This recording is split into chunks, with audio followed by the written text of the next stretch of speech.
Six-shot MA here with a brief discussion about a Colt Python I picked up a few months ago. This being my second Colt Python that I've purchased. The first one, which has since left my hands.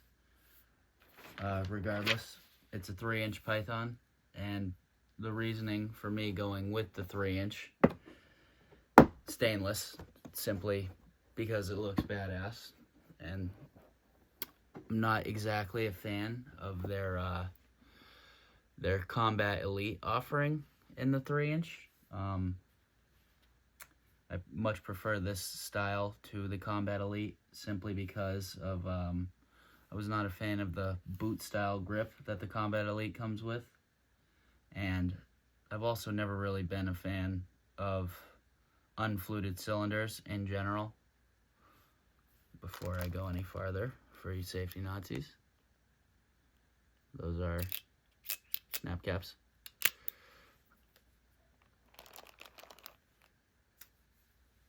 Yeah, but the reason I went with the stainless is because I had no idea that they were going to end up coming out with the blued versions, as it seemed they were only releasing stainless. That's probably my own fault on that one, for not waiting it out and having patience. But, so this one here is completely unfired, and I do have a couple gripes with it that I want to go over. But first, like I mentioned, I had another one prior, and it was actually the 6-inch version.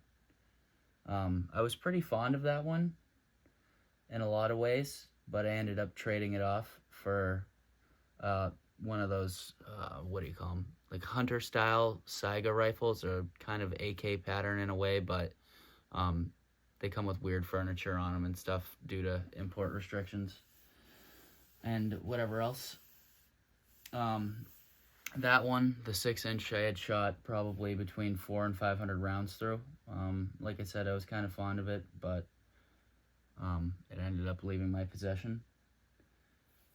I bought this one obviously new, like it is now, with intentions on holding on to it for a while and potentially handing it down to my daughter in future times, you know, in brand new condition, so it would be kind of a cool item or heirloom, hopefully, in the future for her. But now, with some of the gripes that I'm about to mention, I'm not even sure if it's worth keeping. Maybe other things she would enjoy more, and I would feel better about handing off. So, getting it right into it, first off, something that I noticed, I'm not sure if I'm going to be able to get it on camera as well here, but there's definitely some ejector rod run out straight from the factory, and I'm not sure what angle, if you guys are going to be able to pick that up, but you know, it's a few degrees, and for a firearm that is what, I think $1,400 MSRP from the factory, that's unacceptable. I mean, for something that's supposed to have this high of quality control, or alleged quality control, I hope that's picking up, but that's ridiculous. You know, I don't have much else to say about that, but besides, that's bullshit. And past that, of course, one thing I can say that's good about it is this part right here, when you cock the hammer, absolutely nothing beats that. I'm not trying to say that the action isn't smooth, because that part is great. And I'm going to feel free to actually dry fire it here because I do have the snap caps in. But that leads me into my next gripe. Not only the single action, but also the double action trigger, I feel like are not even comparable or in the ballpark of my, I believe, 7 Smith & Wesson revolvers, this being my one Colt. I genuinely, truly believe that this has the worst trigger pull in single action and in double action out of all my revolvers. And I'm not making that up.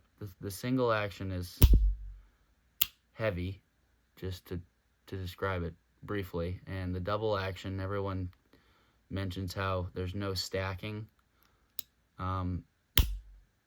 Yeah, no, that's just not true at all. It stacks. It's heavy at the end. I mean, you can definitely tell where it's going to break. I don't mind that. And in some senses, I don't mind a heavy trigger for certain things, but just in comparison to any Smith revolver I have, it's really not even close. The only thing that is better is cocking the hammer back, and what do I care about that? That, you know what I mean? That has nothing to do with the actual trigger pull. So, going in, I guess, to the next thing, these stocks, albeit that they are pretty nice looking, they're pretty beautiful stocks. They are, I don't know if this is like a laminate thing going on, or what they have going on here. It's hard to complain with how nice they look, but being that they look nice, they do feel cheap. I don't know how to describe it. The checkering feels nice. It feels nice. It's smooth, but they still, like, they feel cheap. And I don't know, just at the price point that you're getting this thing at, I'm not exactly sure that it's very confidence inspiring with how these feel, how the action feels, and things alike. So obviously, when I got the gun, I really wanted to like it more, and I do feel like I don't dislike Colt Pythons in any ways. I liked my other one. I think it had a better action on it, and it definitely didn't have any ejector rod run out from the factory, even after shooting, you know, probably about 500 rounds through it. So, like I said, I wanted to like this, so I bought some Altamont grips for it just to kind of change the look. Not that these would be target shooting grips or anything, but I think they do look pretty nice on there. Like I said, I wanted to keep it new in box, so I think if you were going to shoot a lot, these would probably fit you a little bit better and be more comfortable for shooting, but kind of like the old classic panel style look on these. Yeah, so one last thing I wanted to touch on here is, again, for the MSRP and the price you're paying for these, why is this stainless not high polish?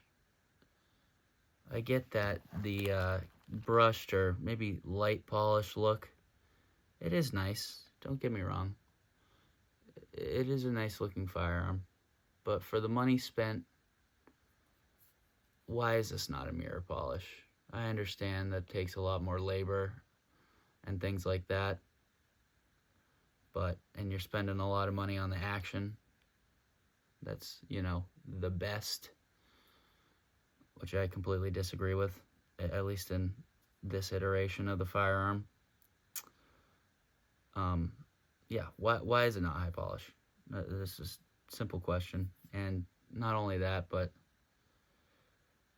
this one isn't as bad compared to my 6-inch, but the rear sight just no. It shakes, it moves. The adjustments on it are terrible. Just no. You know, and I'm kind of starting to, the more I look into it, the less I want to keep it around. In short, just to put it in short terms. But I would like to hear your thoughts on it. What's your experience with them? Have you had any things from the factory that concern you, like run out on the ejector rod, loose sights, heavy trigger?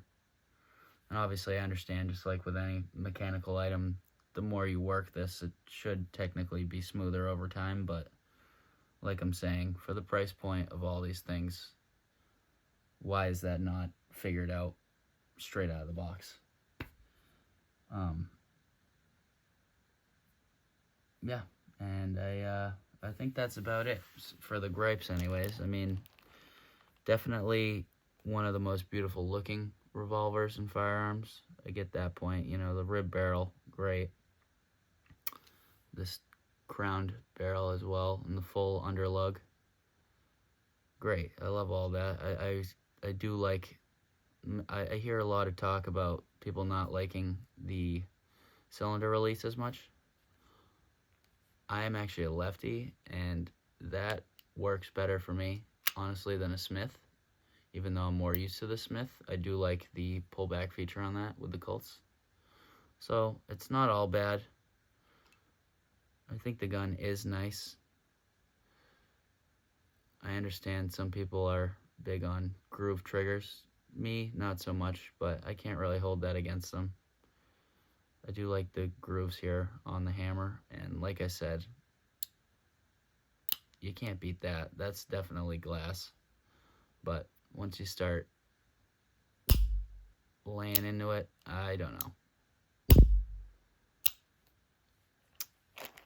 I think for the money, the polish should look like this, at least. And sorry about the marks, and those are all finger marks. I'm not one of the white glove warriors, but it should at least look like this.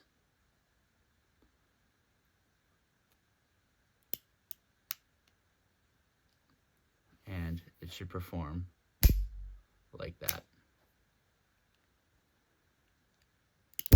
I know the trigger pull does not translate on the camera at all. I completely understand that.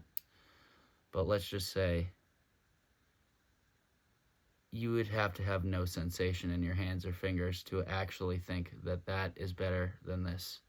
Maybe not every Colt Python and every Smith, but there's just no way that if you were holding these two revolvers right now, you would choose this one. I do not believe that. So, aside from that, I think that's pretty much all I have to say.